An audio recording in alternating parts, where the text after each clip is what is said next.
May mga pagkakamali na kapag ginawa mo, hindi lang oras ang masasayang sa'yo, buong buhay mo ang masisira. Dahil hindi lahat ng mali ay pwede mong ayusin at hindi lahat ng nasira ay pwede mong buuin ulit. Kaya bago mo papagsisihan ang sarili mong katangahan, pakinggan mo to. Ang 5 pagkakamaling wag na wag mong gagawin kung ayaw mong mabuhay bilang bad example sa ibang tao. Paalala lang, kung bago ka sa channel na ito, huwag ka nang magugulat dahil brutal at masasakit na katotohanan lang talaga ang mayroon dito. At kung emosyonal ka at kulang sa talino, ma-offend ka lang dahil inuuna mo lagi ay ego kaysa talino. Ngayon, kung handa ka ng masaktan ng katotohanan, hit the like and subscribe button. Kung mahiligan mo ang ganitong content, let's begin. Number 1. Living without structure. Ito ang pagkakamali na talagang pagsisisihan mo ng malala dahil sa oras na ma-realize mo na nahulog ka na pala sa ganitong sistema, manghihinayang ka ng lubos sa buhay mo. Dahil ang katotohanan ay maraming tao ang namumuhay ng ganito. Walang goals, walang plano, walang pangarap, walang purpose. Pasarap lang sa buhay, chasing vibes over meaning. At nakakalungkot kapag nakulong ka sa ganitong pagkakamali. Maraming tao ang nagsayang ng ilang taon ng buhay nila para lang sa wala, na sobrahan sa pag-i-enjoy, nakalimutan ng saluhin ang sarili. Kaya paglipas ng kasiyahan, wala sila ngayong malapitan. Na-enjoy mo nga ang kabataan mo, paano ka ngayon? Unstable pa rin ang buhay mo, nakikipagsapalaran ka pa rin habang yung ibang mga kasabay mo stable at masaya na ang buhay. Hindi ka ba naiinggit?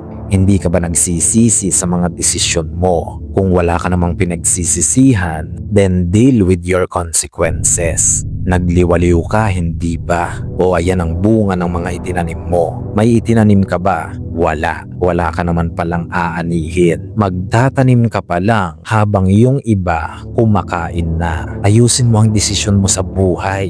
Buhay mo na yan. Pahalagahan mo naman. Number 2. Tolerating weak friends. Kamusta naman ang mga kaibigan mo? Kaibigan mo pa rin ba yung mga patapon ng buhay? Hindi ka pa rin nag-upgrade ng kaibigan? Pare-pareho pa rin kayong mga walang kwenta at mga wasted potential?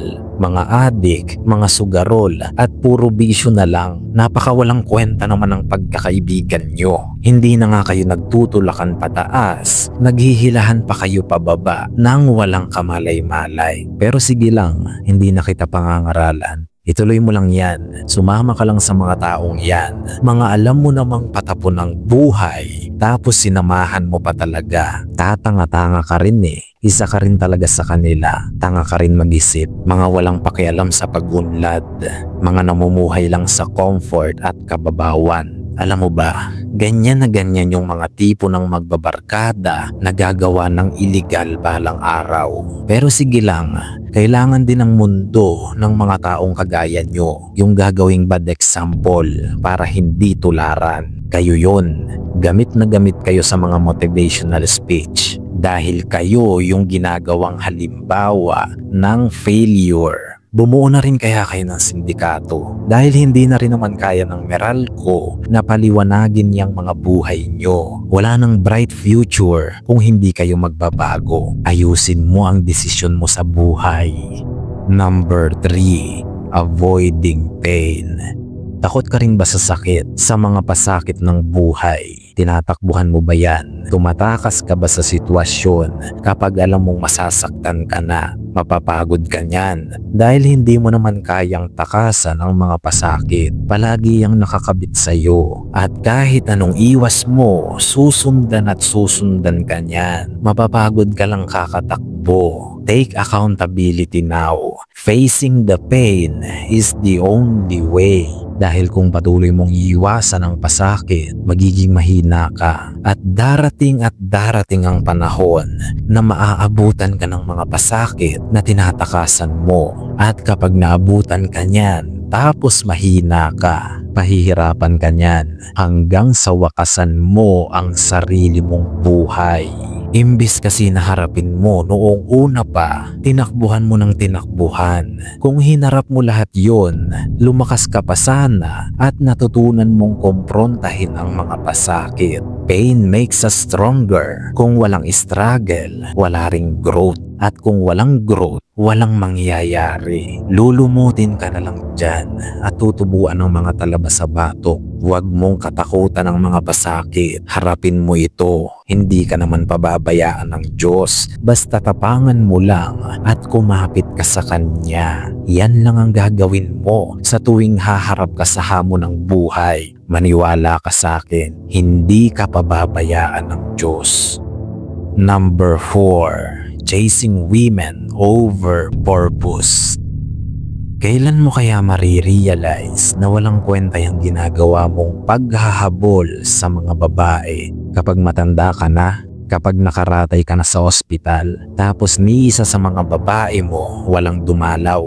Sayang ka. May mga apo ka sanang dadamay sa iyo sa mga huling hininga mo kung hindi ka lang nagpalamon dyan sa kalibugan mo. Tingnan mo ngayon, mamamatay kang nag-iisa lang dahil sarili mong pamilya isinusuka ka. Mambabae ka pa. Ang sarap ng tahong, hindi ba? Huwag ka lang magsisisi sa dulo. Huwag kang iiyak kapag naghihingalo ka na tapos walang may pakialam. Nakakatakot at malungkot ang mamatay mag-isa. Pero kaya mo yan. Naniniwala ako sa iyo na kaya mo ngang lokohin ang sarili mo at sarili mong pamilya para sa tahong. Yun pa kayang mamatay ng nag-iisa dahil wala nang nagmamahal sa iyo. Kaya mo yan. Mamatay ka mang nag-iisa, at least nagampanan mo yung walang kwenta mong purpose. Maging isang malaking disappointment. Maghabol ng babae na parang aso. Tapos haharap ka ngayon sa Diyos. Anong ginawa mo dito sa lupa? Wala, ng babae lang. Ang tindi mo, nakakadismaya ka. Ibang level ka ng disappointment. Number 5. Trying to fit in. Ganito ka pa rin ba? Patuloy mo pa rin ginagawa itong pagkakamali na ito dahil hindi mo alam na mali, o baka dahil isa kang people pleaser na trying hard para lang magustuhan ng ibang tao? Hanggang kailan mo yan gagawin? Hindi ka ba napapagod? Tingnan mo ang sarili mo sa salamin. Isa ka ng kahihiyan dahil ikaw mismo ang nagpapahiya sa sarili mo. Ayusin mo naman ang sarili mo. Oo, alam kong uhaw ka sa pagmamahal at naghahanap ka ng sense of belongingness. Kaya mo ginagawa yan. Naunawaan kita. Loneliness is a disease. Alam kong gusto mo lang ng sense of belongingness kaya mo ginagawa yan. Ngunit itigil mo na yan dahil sinasaktan mo lang ang sarili mo ng paulit-ulit. Tingnan mo, nagmumukha ka ng kawawa. Hindi mo naman kailangang i-please ang lahat. Hindi mo kailangang magustuhan ka ng marami. Hindi naman yan requirement para mabuhay. Inuubos mo lang ang sarili mo sa paghahabol sa approval ng ibang tao. Itigil mo yan at si Lord na lang ang habulin mo at sasalubungin ka pa niya. Hindi rin siya mahirap i-please kapag nakilala mo talaga siya. Kaya ayusin mo ang desisyon mo sa buhay. At kung nais mong suportahan ang channel na ito, hit the like and subscribe button. Nawa ang lahat ay makaunawa. Hanggang sa muli nating pagkikita, mga mahal kong kawal.